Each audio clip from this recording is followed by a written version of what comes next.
President Donald Trump started off the political firestorm last Friday when he harshly condemned those who kneel for the national anthem. Trump's comment led to mass protests throughout the NFL this weekend. The protests of the national anthem have also now bled into other sports. Both Major League Baseball and the NHL have seen anthem protests as a response to Trump. The protest has also reached the NBA and some of its superstar players. One of those players is Cleveland Cavaliers forward LeBron James, who gave a lengthy press conference Monday about his feelings toward Trump. James was saddened by Trump's use of the office to critique the sports world and was offended, calling the president a bum on Twitter, USA Today reported. However, one of the most interesting responses James gave was to a question about his fan base. A reporter asked how he could criticize Trump when Ohio, his home state and the location of his current team, voted to help put Trump into office.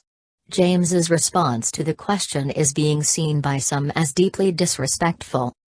James took the opportunity to seemingly attack the education of Trump voters, calling some uneducated and claiming they did not understand what's actually going on in the state of the world right now. The comments were rambling, so we have transcribed the full answer below. Emphasis added, "I don't think a lot of people was educated. And I think that's one of the biggest problems that we have when it becomes vote time. People are just not educated, on either the individual or what's actually going on in the state of the world right now. Not that particular state, but the state of the world. I don't think a lot of people are educated, and they make choices and say things that's uneducated. Am I saying that the people of Ohio wasn't educated? Am I saying that some of the other states that voted for Trump was uneducated? They could have been, or they could not have been. But that doesn't mean it was the right choice." The comments have created a firestorm for James, particularly with his fan base in Ohio. Writing on the comments at Hot Air, Alahundit comes in pretty hot. To cleanse the palate, I think he means education in terms of civic education, that is familiarity with policy and the candidates' backgrounds, not grade level achieved.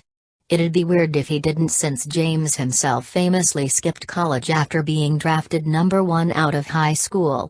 Still, how often do you get to watch a megastar athlete call the voters of his home state ignorant?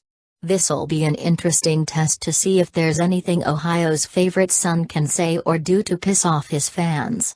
Besides committing to play for another team at the end of a 1-hour special devoted to his free agency, I mean. Ouch. Watch the video below.